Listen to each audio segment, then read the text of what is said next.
보건복지부의 최근 조사에 따르면 노년기 우울증 환자의 45%가 친구, 관계 단절을 주요 원인으로 꼽았다고 합니다. 더 놀라운 것은 그 단절의 첫 번째 원인이 바로 자랑이었습니다. 박서연 할머니 78세, 김미숙 할머니 76세, 정영희 할머니 80세. 이분들은 40년 넘게 우정을 이어온 소중한 친구 사이였습니다. 그런데 어느 날 박서연 할머니가 저에게 눈물을 글썽이며 찾아왔어요. 선생님, 40년 친구들이 갑자기 연락을 끊었어요. 내가 뭘 잘못했는지 모르겠어요. 알고 보니 박서연 할머니가 무심코 했던 한순간의 말실수로 40년 우정이 하루아침에 무너졌던 겁니다. 과연 무슨 말이었을까요? 오늘은 우리의 행복한 노후를 위협하는 60대 이후 절대 자랑하지 말아야 할 3가지에 대해 이야기 나누려고 합니다. 그것은 첫 번째 돈과 재산 자랑인 거 예측하셨죠? 그라고 또 관계 단절이 오는 위험한 2가지 자랑입니다. 이 이야기는 단순히 이런 말 하지 마세요라는 금지 목록이 아닙니다. 우리의 말 한마디가 어떻게 소중한 인연을 지키고 더 행복한 노후를 만들 수 있는지에 대한 지혜입니다. 선생님, 40년을 함께한 친구들이 갑자기 저를 피해요. 매일 아침 공원에서 만나 걷던 친구들인데 이제는 제가 나타나면 슬그머니 자리를 뜨더라고요. 대체 무슨 일이 있으셨길래요? 제가 물었습니다. 그게 지난번 모임에서 제가 미국에 있는 손녀가 보내준 영상을 자랑했어요. 그날부터 달라졌어요. 단체 채팅방에서도 아무도 제 메시지에 답장을 안 해요. 제가 뭘 잘못했는지. 여러분, 생각해보세요. 우리가 살아오면서 쌓은 경험, 자녀들의 성공, 건강관리의 비결, 이런 것들을 나누고 싶은 마음이 드는 건 너무나 자연스러운 일입니다. 하지만 이런 자연스러운 마음이 때로는 소중한 인연을 끊어버리는 칼날이 될 수 있다는 사실 알고 계셨나요? 제가 만난 76세 김영수 할아버지는 이렇게 말씀하셨어요. 40년 지기 친구였어요. 한 달에 한 번씩 꼭 만나던 사이였죠. 그런데 제가 아들이 대기업 임원이 됐다는 말을 무심코 했는데 그 뒤로 셋이 하던 모임에 한 명이 안 나오기 시작했어요. 나중에 알았죠. 그 친구 아들이 취업 때문에 힘들어하고 있었다는 걸요. 이런 이야기를 들으면 마음이 아프죠? 노년기에는 자존감의 근원이 달라집니다. 젊었을 때는 자신의 성취로 자존감을 유지했다면 나이 들면서는 자녀의 성공, 건강 상태, 경제적 안정 등이 자존감의 중요한 부분을 차지하게 됩니다. 그래서 이런 부분에서 비교당하면 상처가 더 깊게 남는 거예요. 실제로 노인 심리 상담소에서 만난 한 노인분은 이렇게 털어놓으셨어요. 친구가 건강 자랑을 할 때마다 제 마음이 무너졌어요.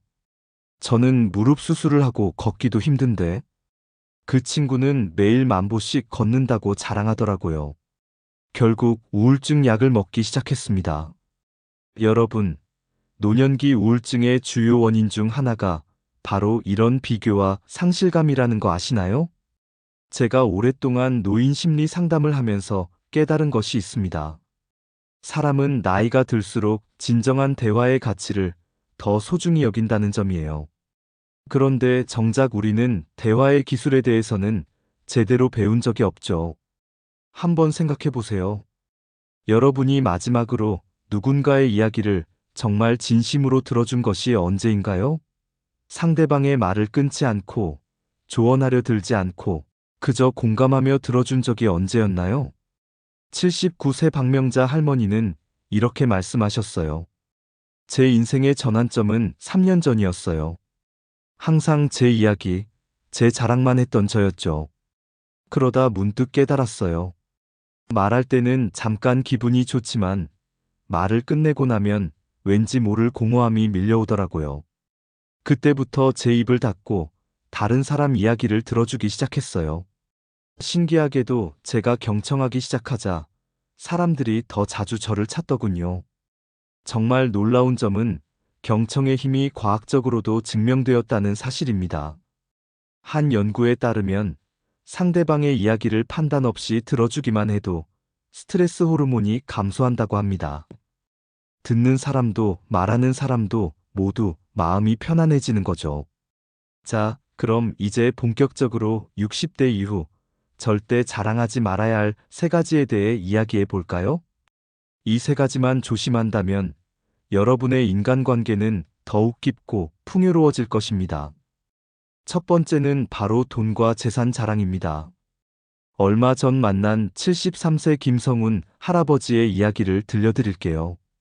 김 할아버지는 40년 동안 매달 만나오던 고등학교 동창들과 갑자기 연락이 끊겼습니다. 무슨 일이 있었냐고요? 그날도 평소처럼 식당에서 점심을 먹고 있었어요. 대화 중에 제가 무심코 우리 둘째가 이번에 강남에 아파트를 샀다고 했는데 그 뒤로 친구들이 하나둘 모임에 안 나오더라고요. 김 할아버지는 한숨을 쉬며 말을 이어갔습니다. 나중에 알고 보니 그 자리에 있던 제 친구 중 한 분은 자녀의 전세금 때문에 밤잠을 설치고 계셨대요. 다른 한 분은 아들이 사업 실패로 집을 팔고 월세로 옮겼다고 하고 제 한마디가 그분들 가슴에 비수가 됐던 거죠. 여러분, 노년기에는 경제적 격차가 더 벌어지는 시기입니다. 평생 모아온 자산의 차이, 자녀들의 경제력 차이가 뚜렷하게 나타나죠. 그래서 돈과 재산에 관한 자랑은 무심코 던진 말 한마디가 상대방에게는 평생 쌓아온 자존감을 무너뜨리는 폭탄이 될 수 있어요. 특히 요즘처럼 부동산 가격이 천차만별인 시대에는 더욱 조심해야 합니다. 우리 아들이 어디 아파트 샀다. 손주에게 빌딩. 물려줄 계획이다. 통장에 얼마가 있다? 이런 말들이 얼마나 위험한지 모릅니다. 실제로 보건복지부 조사에 따르면 노년층 사이에서 경제적 비교로 인한 자존감 하락이 우울증의 주요 원인 중 하나라고 합니다. 돈에 대한 자랑은 경제적으로 어려움을 겪는 분들에게 심각한 상처가 되기 때문입니다. 80세 이연숙 할머니는 이렇게 조언하셨습니다. 사실 저는 자녀들이 모두 대기업에 다녀요. 경제적으로 여유롭고요. 하지만 저는 그런 이야기를 절대 꺼내지 않아요. 대신 친구들의 고민에 귀 기울이고 함께 나눕니다. 그랬더니 오히려 주변 사람들이 더 자주 찾아오더라고요. 자랑하지 않았더니 더 깊은 관심과 존중을 받게 된 거죠. 여러분, 이런 돈과 재산에 관한 자랑을 피하는 건 겸손이나 배려를 넘어선 지혜입니다. 노년기의 진정한 부자는 자랑할 것이 많은 사람이 아니라 자랑하지 않아도 행복한 사람이니까요. 자신의 경제적 상황은 조용히 감사함으로 간직하고 그 대신 주변 사람들과 따뜻한 정을 나누는데 집중해 보세요. 중요한 사실 하나, 돈과 재산 자랑과 함께 자랑하지 말아야 할 것은 사회적 지위와 문화적 경험입니다.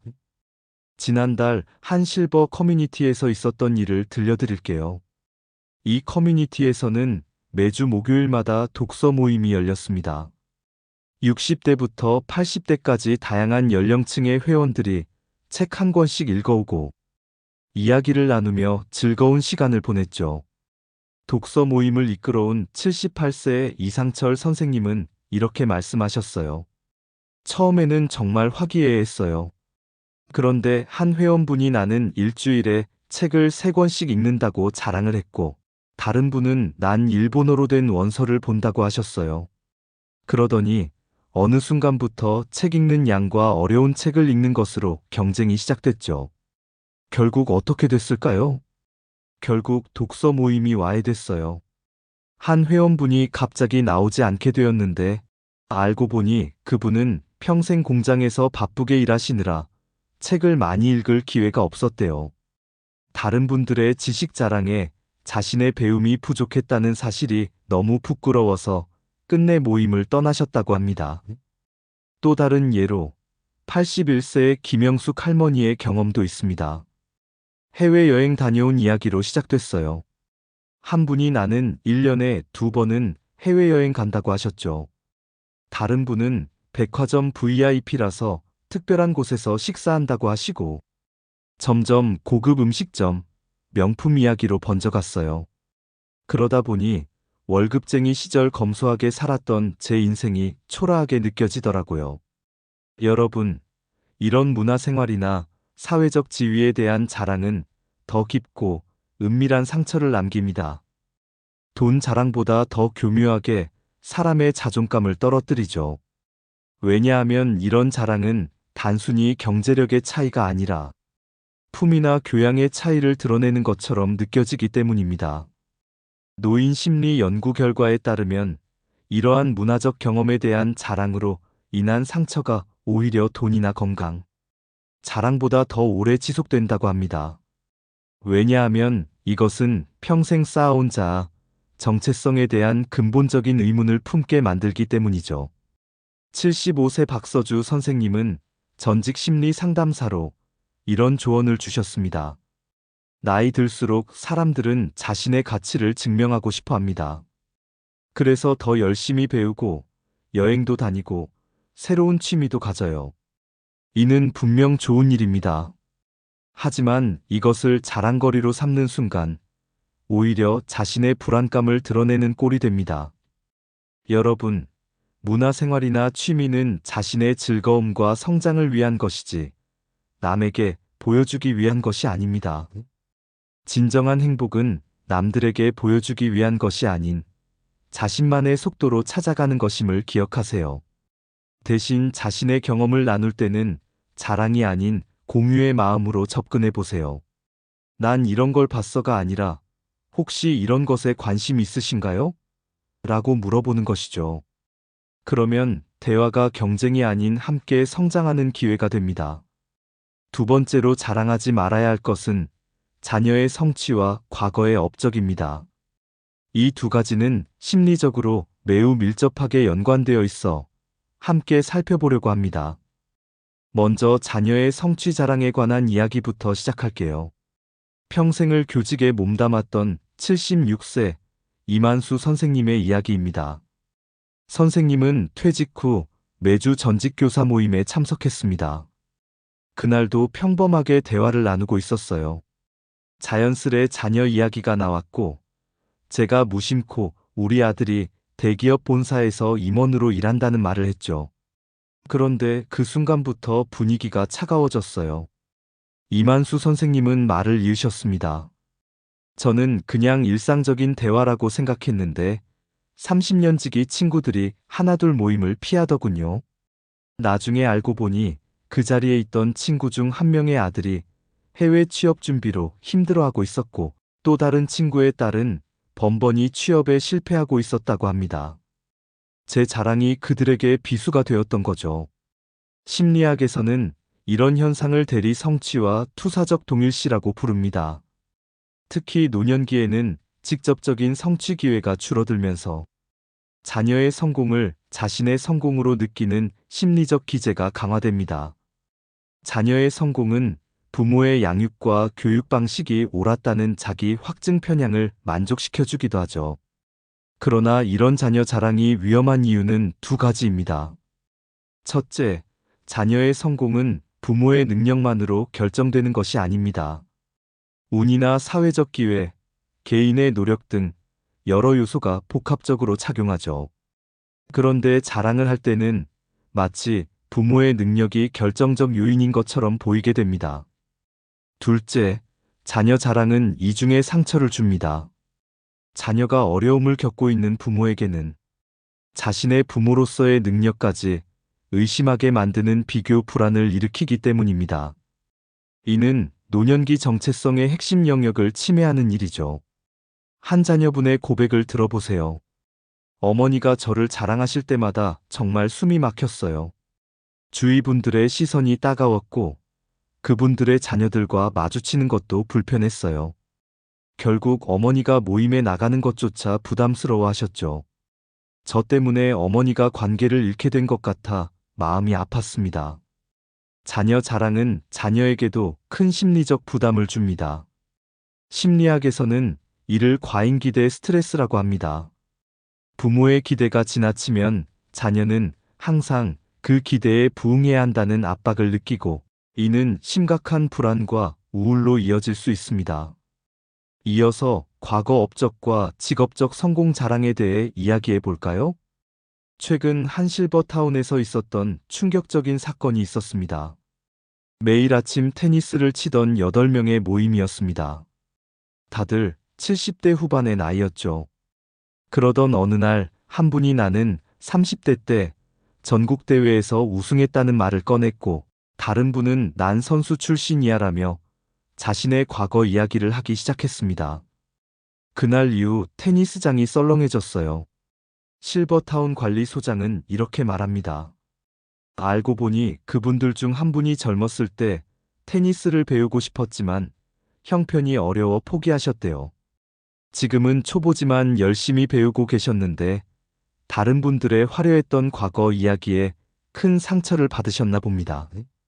심리학에서는 이런 현상을 정체성 불일치와 연속성 위기라고 부릅니다.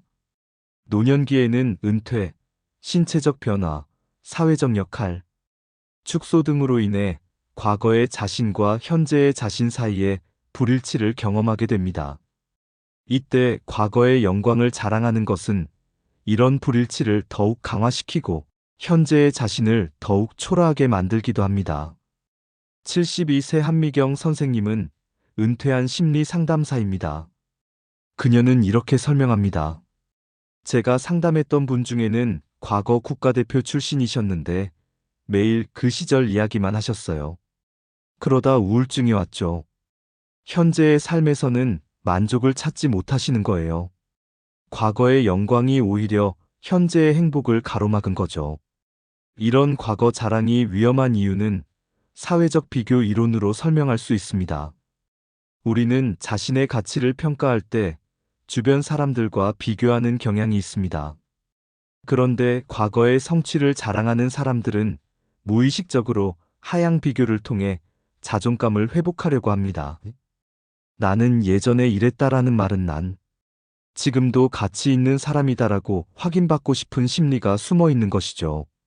서울대학교 노년학과 연구팀의 충격적인 보고서에 따르면 과거 성과 자랑을 자주 하는 노인일수록 우울증 발병률이 3배 높다고 합니다.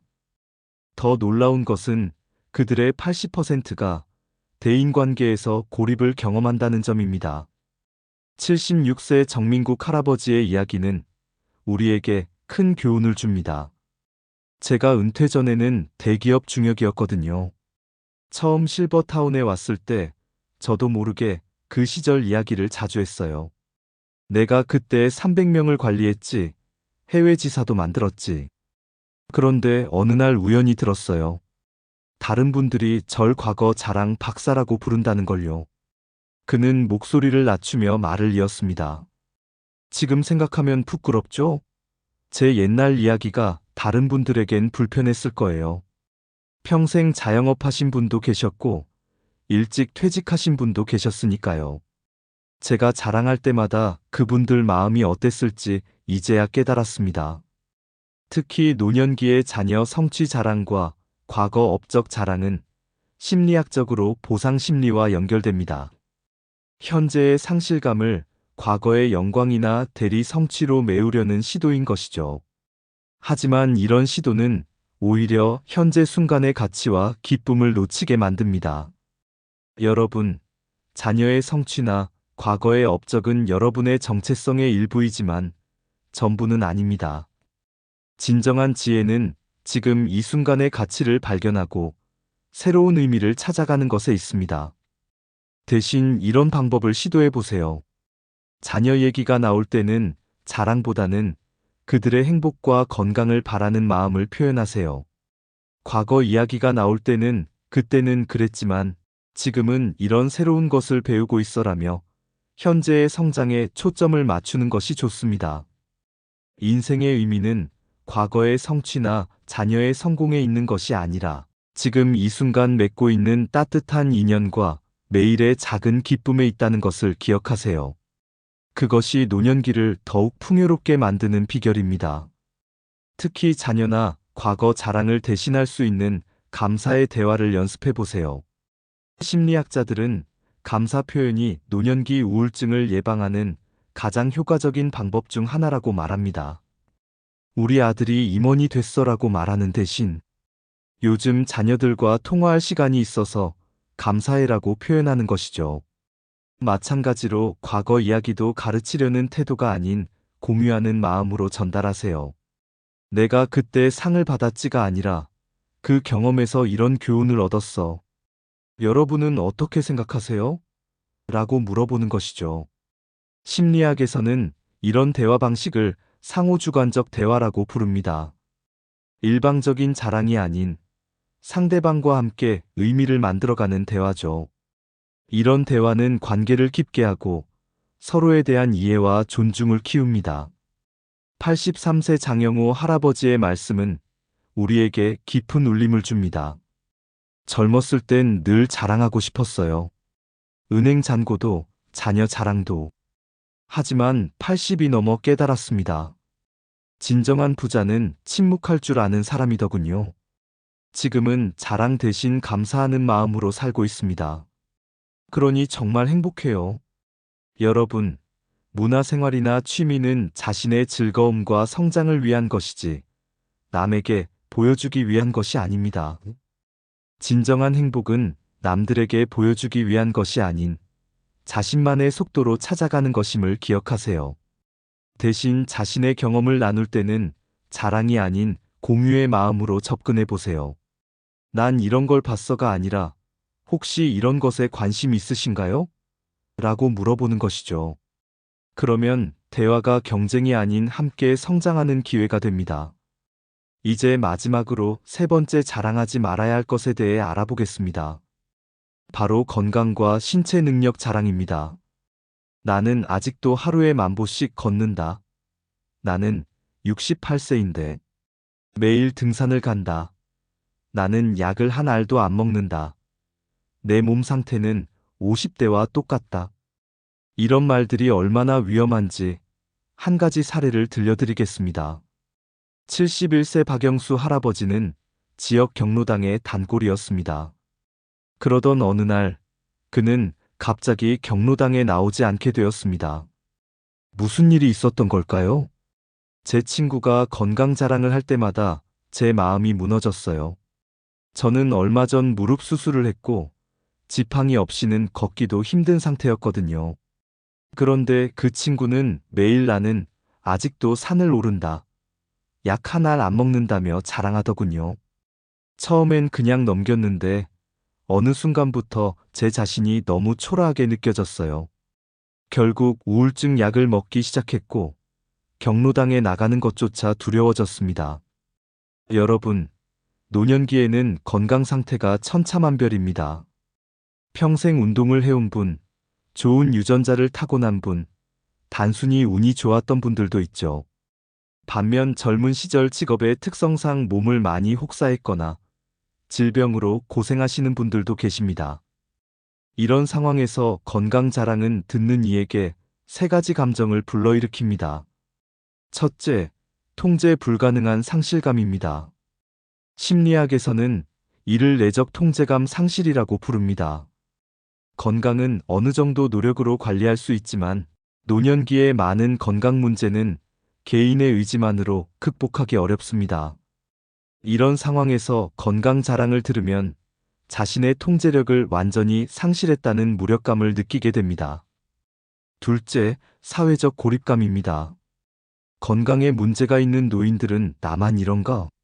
라는 생각에 더욱 고립됩니다. 국민건강보험공단의 조사에 따르면 노년층 우울증 환자의 35%가 건강 비교로 인한 상실감을 경험한다고 합니다. 셋째, 자기 비하입니다. 건강 문제를 개인의 노력 부족이나 의지력 결핍으로 돌리게 되면서 자기 자신을 비하하게 됩니다. 난 의지가 약해서 이렇게 됐어라는 생각이 들게 되죠. 78세 김정숙 할머니는 이렇게 말씀하셨습니다. 요즘 들어 친구들 모임에 가기가 두렵습니다. 모두들 건강 이야기를 하는데 저만 여러 질병을 갖고 있어서요. 누군가 난 약도 안 먹는다고 자랑할 때마다 저는 약통을 잡고 있는 제 손이 떨리는 것을 느껴요. 마치 저 자신이 실패한 사람 같아요. 이런 건강 자랑이 특히 위험한 이유는 노년기 정체성의 중요한 부분이 신체적 자율성과 연결되어 있기 때문입니다. 심리학자 에릭 에릭슨은 노년기의 발달 과업으로 자아 통합을 꼽았는데 이 시기에 신체적 한계를 받아들이는 것이 중요한 과제라고 설명했습니다. 더 심각한 것은 건강 자랑이 실제 건강까지 해칠 수 있다는 점입니다. 대한노인의학회 조사에 따르면 65세 이상 노인의 운동 관련 사고 중 42%가 자존심 때문에 무리한 운동을 하다 발생했다고 합니다. 한 실버타운 의사는 이렇게 말합니다. 건강한 분들이 자랑을 하면 건강에 문제가 있는 분들이 자신의 한계를 무시하고 무리하게 따라하다 다치는 경우가 많습니다. 지난달에도 한 분이 친구들이 등산을 간다고 해서 무리하게 따라갔다가 쓰러져 응급실에 실려오셨어요. 여러분, 건강은 축복입니다. 그러나 그것은 자랑거리가 아닌 감사의 대상이어야 합니다. 자신의 건강을 자랑하는 대신 아픈 분들에게 위로와 공감을 건네는 것이 진정한 배려입니다. 대신 건강 이야기를 할 때는 이렇게 접근해 보세요. 요즘 어떻게 지내세요? 라고 물어보고 상대방이 건강 문제를 털어놓으면 판단하지 말고 경청해 주세요. 그런 상황이면 많이 힘드시겠네요. 라고 공감해 주는 것만으로도 큰 위로가 됩니다. 만약 자신의 건강관리법을 나누고 싶다면 자랑이 아닌 정보 공유의 태도로 접근하세요. 저는 이런 방법이 도움이 됐는데 혹시 관심 있으시면 알려드릴게요라고 겸손하게 제안하는 것이죠. 오늘 우리가 함께 알아본 세 가지, 돈과 재산 자랑, 자식 자랑과 사회적 지위와 문화적 경험, 자랑, 그리고 건강과 신체 능력 자랑은 모두 노년의 행복을 해치는 독이 될 수 있습니다. 특히 건강 자랑은 듣는 이의 자존감을 심각하게 훼손하고 사회적 고립까지 초래할 수 있으니 특별히 조심하시기 바랍니다. 오늘 이야기를 마무리하며 사회적 지위와 문화적 경험 자랑에 대해 한 번 더 생각해 보겠습니다. 여러분, 우리는 살면서 다양한 경험을 합니다. 해외여행을 다녀오기도 하고 멋진 공연을 보기도 하죠. 또 어떤 분들은 고급 레스토랑에서 식사를 하거나 명품을 구매하는 경험을 하기도 합니다. 이런 경험들은 우리 삶을 풍요롭게 만들어주는 소중한 순간들입니다. 하지만 이런 경험을 자랑거리로 삼는 순간 문제가 생깁니다. 나는 1년에 2번은 해외여행을 간다. 백화점 VIP라서 특별한 혜택을 받는다. 명품 가방을 10개 넘게 가지고 있다. 이런 말들이 얼마나 위험한지 모릅니다. 이런 자랑은 듣는 사람에게 이중의 상처를 줍니다. 하나는 경제적 격차에서 오는 상대적 박탈감이고 다른 하나는 문화적 소외감입니다. 특히 후자는 더 깊은 상처를 남깁니다. 왜냐하면 이것은 단순한 물질적 차이가 아니라 마치 자신이 문화적으로, 지적으로 부족한 사람처럼 느끼게 만들기 때문입니다. 81세 김영숙 할머니는 이렇게 고백하셨습니다. 해외여행 다녀온 이야기를 들을 때마다 제 마음이 작아졌어요. 저는 평생 검소하게 살았고 해외는커녕 국내 여행도 많이 못 다녔거든요. 그분들이 박물관이나 미술관 이야기를 할 때면 대화에 끼지 못하고 구석에 앉아 있곤 했죠. 나중엔 모임에 나가는 것조차 두려워졌어요. 이런 문화적 경험 자랑은 순식간에 사회적 모임을 경쟁의 장으로 만들어버립니다. 난 파리에 갔다 왔어라는 말에 다른 분은 난 이탈리아 전역을 돌았어라고 하고 또 다른 분은 난 크루즈 여행으로 세계 일주를 했어라고 합니다. 그러다 보면 모임은 더 이상 따뜻한 교류의 장이 아닌 서로의 경험과 지위를 과시하는 경쟁장이 되어버리죠. 더 무서운 것은 이런 자랑이 사회적 모임에서 배제의 문화를 만든다는 점입니다. 특정 수준의 문화 자본이나 경험이 없는 사람들은 자연스럽게 소외되기 시작합니다. 우리는 다 해외여행 다녀온 사람들이니까라는 무언의 벽이 세워지는 거죠. 여러분, 문화생활이나 여행, 고급 경험은 자신의 삶을 풍요롭게 하기 위한 것이지 다른 사람들과 자신을 구별짓거나 우월감을 느끼기 위한 것이 아님을 기억하세요. 진정한 문화적 교양은 자랑이 아닌 공유와 나눔에 있습니다. 자신의 경험을 남에게 자랑하기보다는 다른 사람들도 그런 경험을 할 수 있도록 도와주고 격려하는 태도가 필요합니다. 여러분의 행복한 노후를 위해 오늘 이야기한 3가지 자랑하지 말아야 할 것들을 항상 조심하시길 바랍니다. 돈과 재산, 사회적 지위와 문화적 경험, 그리고 자녀의 성취와 과거의 업적 그리고 건강 자랑까지. 이것들은 모두 소중한 가치이지만 자랑거리가 아닌 감사의 대상으로 간직할 때 더 빛나는 법입니다. 하지만 이것은 단순히 이런 말 하지 마세요라는 금지 목록이 아닙니다. 이는 더 깊고 의미 있는 관계를 맺고 더 행복한 노후를 보내기 위한 지혜입니다. 우리 모두가 기억해야 할 3가지 지혜가 있습니다. 첫째, 자랑하고 싶은 순간이 찾아올 때마다 내 말이 누군가에게 상처가 되진 않을까 한 번만 더 생각해 보는 것입니다. 둘째, 자신의 행복은 조용히 감사함으로 간직하고 대신 다른 사람의 이야기에 귀 기울여 주는 것입니다. 셋째, 나의 가치는 남이 알아주는 것이 아닌 내가 얼마나 행복한가에 달려 있다는 것을 기억하는 것입니다. 노년의 진정한 품격은 자랑이 아닌 겸손에서, 말하기가 아닌 경청에서 시작됩니다. 더 나아가 자기 자신과 타인을 있는 그대로 받아들이고 인정하는 자기 수용과 타인 존중의 태도가 중요합니다. 심리학자 칼 로저스는 타인을 있는 그대로 받아들일 때 우리 자신도 변화할 수 있다고 말했습니다. 자랑은 결국 인정받고 싶은 욕구의 표현입니다. 그러나 진정한 인정은 자랑이 아닌 진실된 관계에서 오는 것이죠. 여러분의 인생은 그 자체로 충분히 가치 있고 아름답습니다. 그것을 증명하기 위해 자랑할 필요가 없습니다. 자랑 대신 진심 어린 관심과 경청, 그리고 작은 친절을 나눠보세요. 그것이 노년의 행복을 지키는 진정한 비결입니다. 이야기가 도움이 되셨다면 다른 분들에게도 이 채널을 추천해 주세요. 구독과 좋아요, 그리고 알림 설정까지 해주시면 새로운 이야기가 업로드될 때마다 가장 먼저 들으실 수 있습니다. 여러분의 소중한 의견도 댓글로 남겨주세요. 다음에도 행복한 노후를 위한 의미 있는 이야기로 찾아뵙겠습니다. 시청해주셔서 감사합니다.